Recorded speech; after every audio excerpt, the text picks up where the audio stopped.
There's an estimated 1.6 million coke users in Britain, and the vast majority use it recreationally and have no issues. But the harms relating to this particular drug here have increased in recent times. We're using more than ever, more people are in treatment for it now, and since 2011, coke-related deaths in England and Wales have increased more than tenfold. So, how did we get here? Well, I had a look at some of the factors driving this situation. It's 2025 and it feels like the UK is marinating in a huge vat of cocaine. More Brits seem to be squelching around in it than ever before. It's the second most used illegal drug in England and Wales after weed. And we are the largest consumers per capita of coke in Europe. We're actually the second largest in the world after the Australians. And coke use in England and Scotland has gone up 7% in 1 year if you look at the latest studies that test toilet water. Those studies test for the metabolites of cocaine, not for actual cocaine. So if someone dumped a kilo of coke into the toilet because they knew that the police were going to raid them, then that wouldn't affect those studies, because it's the metabolites. So it's what comes out after someone has used cocaine. If you look at the data from the Office of National Statistics, 2.1% of people aged 16 to 59 in England and Wales use coke, and 3.8% of those aged 16 to 24 use coke. But with an increase in use, of course, comes an increase in harms, which is something that we're sadly seeing as well. More Brits are entering treatment for dependency on coke, and it's tragically involved in more deaths than ever before. Last year, in 2024, there was 1,279 coke-related deaths registered in England and Wales. That figure has increased from 1,118 in 2023, but it's 11 times higher than 2011 when there was 112 deaths. So you can see that the coke deaths have absolutely exploded. They've gone up 1,100% in 11 years. I think it's important and interesting to look at all the different types of data available to us when we're trying to get a picture of the drug scene. But remember that these stats are unlikely to give you the full picture every time. For instance, these death rates could be an underestimate. There's often a time lag of 1 or 2 or sometimes even 3 years between drug deaths taking place and the coroner's assessment on which these stats are based. The current rates of coke-related deaths in the UK are probably even higher, especially when you think that all the deaths resulting from cocaine are not included, because the long-term damage from coke that could end in a stroke or a heart attack eventually will not show up on these reports. It's unsurprising, however, that the stats, even though they might be an underestimate, are so high. That's when you consider that the global production of coke has tripled since 2014, and the UK is the top European destination where it gets sniffed. According to the National Crime Agency, coke in the UK has got much stronger in recent times. Around 2010-11, it was, by all accounts, really crap in the UK, often between 20 and 30% pure, occasionally less than 10% pure. Around 2014-15, the National Crime Agency started cracking down on the cutting agents that people use to bulk out the coke, things like benzocaine, things that make it look like decent coke, but it actually doesn't get you very high. As the police cracked down on the supply and distribution of these cutting agents, it was hard for the dealers to get hold of it. So many started selling more pure coke for more money rather than bulking it out. So they didn't lose any profits, but the end customer was getting a better product. Data from the National Crime Agency, who tested any amount of coke seized over an ounce, 28 grams, showed that it had gone up from purity of 26% from what they'd seized in 2011 to 44% in 2015. They say in the last 10 years it's got steadily higher and higher and higher. A few days ago, 3 guys were actually imprisoned for moving £26.5 million worth of coke from a cargo ship to the shore in Somerset. According to the National Crime Agency, the coke was 89% pure. But there is a few evaluation points when we're looking at police data like this, and that's the fact that they tested anything over 28 grams, so that might have been before the dealer cut it. So it might not be a fair representation of what purity is available at street level. Also, it is data from the police, and a lot of people don't trust the police because they have a tendency to exaggerate a lot of drug stats. So take from it what you will, but it's interesting to look at that because there is a good chance that the coke that you're getting now is much, much stronger than the coke you were getting, say, 15, 20 years ago. So you might want to test it for purity or even what it's cut with. If your coke is rocket fuel, you're going to want to adjust the dose accordingly, which is a nice segue into a quick word from our sponsor. This video is brought to you by Easy Test Kits, quick, reliable and affordable drug testing kits for all your favourite party prescriptions. They are presumptive testing kits that can give you a very good indication as to what is in your baggie. Remember, you can only make informed decisions when you've got a good idea of what you're dealing with. If you want to learn more or buy a testing kit yourself, head to the description below and use my promo code SESH for a 10% discount. In 2019, the toilet water study was conducted by forensic scientists at King's College London. They analysed the sewage water for levels of cocaine and cocaine derivatives metabolised by the body and pissed out.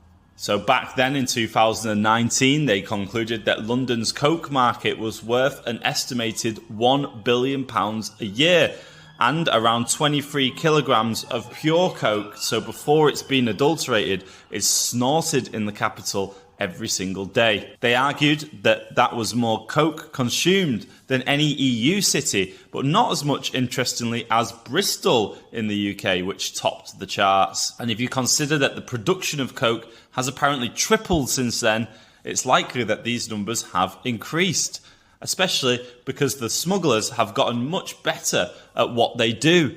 It's been a long time now since it was one single empire headed up by Pablo Escobar that was controlling the global trade.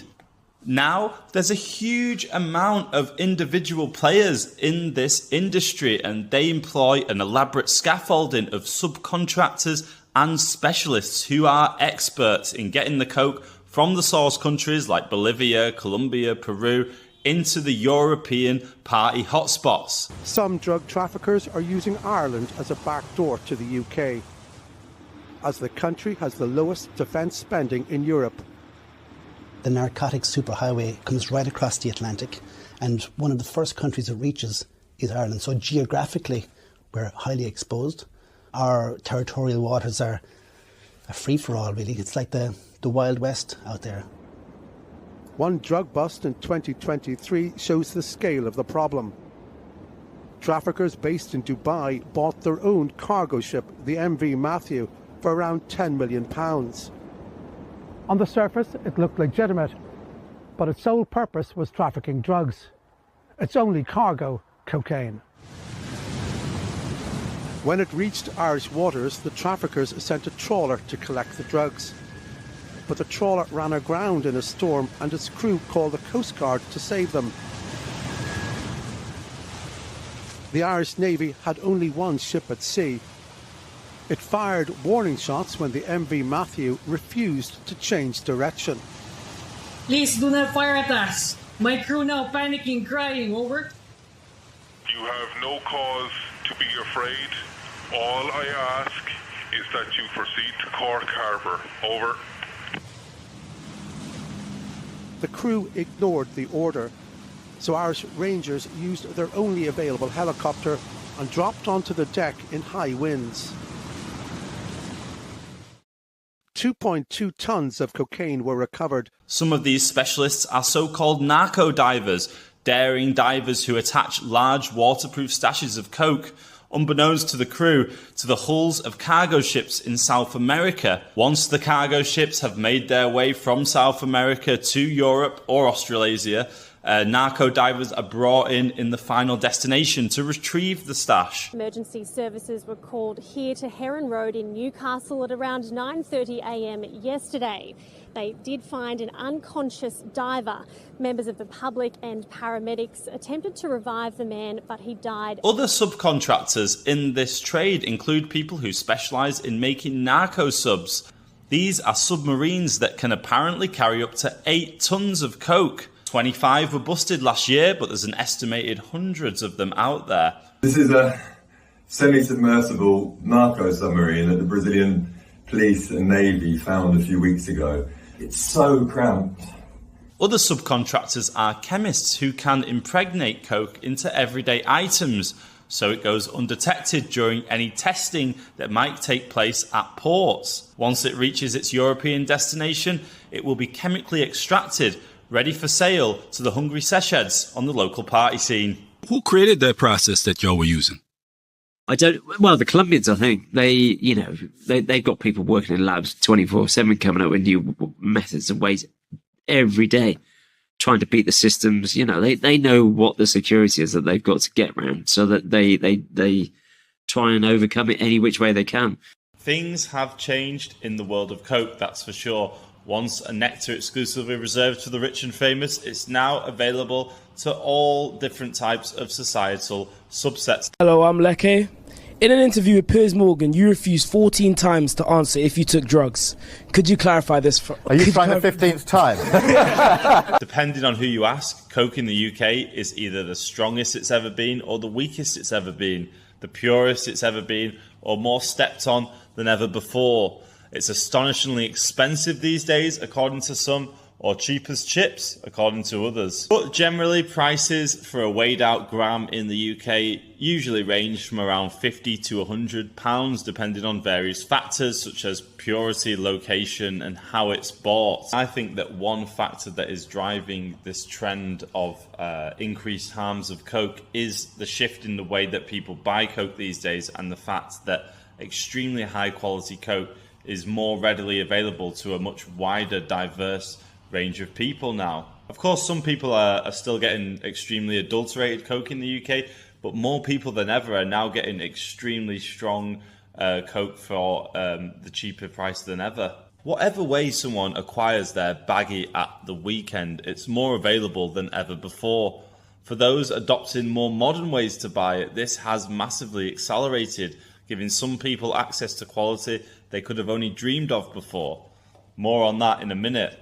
But for those who choose the more traditional way of acquiring a baggie, the dialer-dealer method, which has been popular since the turn of the millennium, the process is more swift and efficient than it's ever been, thanks to the 24/7 conveyor belt of quick drop-off options from the Albanians. The packet is at that point a short, albeit decidedly awkward phone call away. But for the more enterprising and technologically savvy sesh heads, coke is even more cheaper and even more readily available now.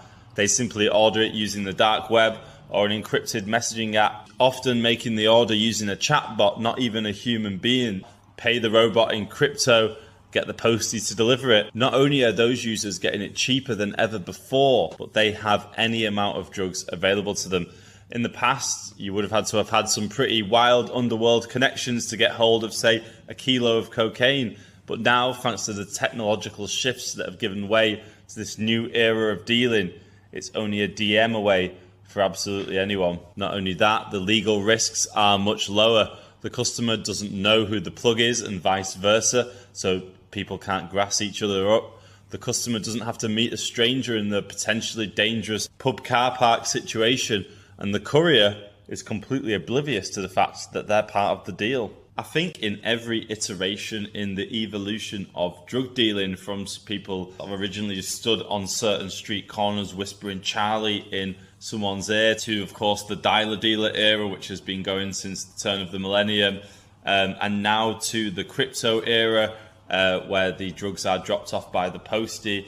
I think that in each iteration of this, the service has got safer and easier for the end consumer. So it's unsurprising that people are using coke more than ever, and these harms of coke are increasing. I think more people are hoovering up quality coke over the weekend now, which means that obviously we're seeing more harms. A big misconception about coke is that it's a rich man's drug. Elliot Wald, a therapist and psychologist, told me. I think that was very true back in the 1980s, but it's not now. He's been specialising in treating coke addiction for 3 decades. He tells me, quote, all types of people are clients of mine. People in the building industry, from bricklayers to plumbers to plasterers, a paediatric surgeon, a judge, multiple police officers and teachers. These days it isn't contained to any one type of person, whether that's financial, educational or occupational. I think when you've got a drug that is traditionally used by wealthy people or rich people, and then it ends up being used also by people of other socioeconomical statuses in society, including people suffering from social deprivation, what you'll find is the poorer people will have the worst health outcomes. That's because people with a bit of money are generally in better health. They have a better diet, better living conditions. You know, they're probably less stressed about money. They have access to private medical treatment if needed. You know, some of them could even potentially just pay for private rehab if they've got a coke problem. So what you will see then is if more socially deprived people are using a drug, then you will see that those people will be hit worse with the health outcomes, and those people are more likely to suffer from coke-related death. People think, oh, it's a middle-class, middle-aged dinner party drug. But our experience is, certainly from what we see online, it's everywhere. Whether you're a millionaire who can afford to live on a diet of top-quality cocaine, or you've just spent your last £50 on 0.7 grams of pub grub, the risks are still the same. Now, you do lots of coke, you're more likely to kind of get depressed, particularly if you drink alcohol, you get more heart problems and bigger risk of dependence.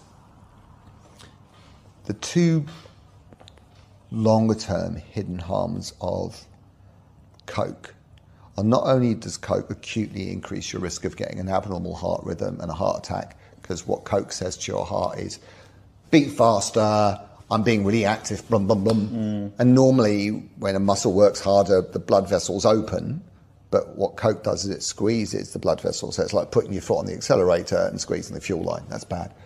But it speeds up the development of atherosclerosis, like fatty plaques, in both your heart, which is why now we had, was it 1,000 people last year died of coke?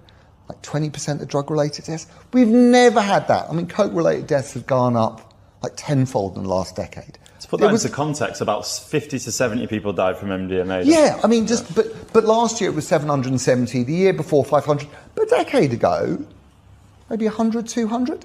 Like, right, so there's a massive increase in coke. Massive. Right. What's driving that? Better purity, cheap coke. Yeah.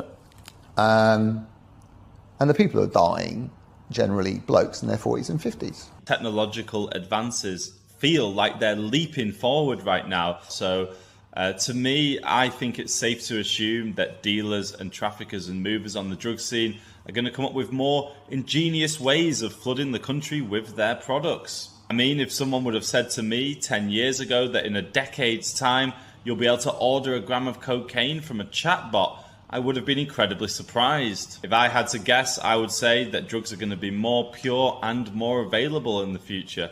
Unless, of course, the archaic drug laws are addressed, drug users are going to have to just do whatever they can to keep themselves as safe as possible.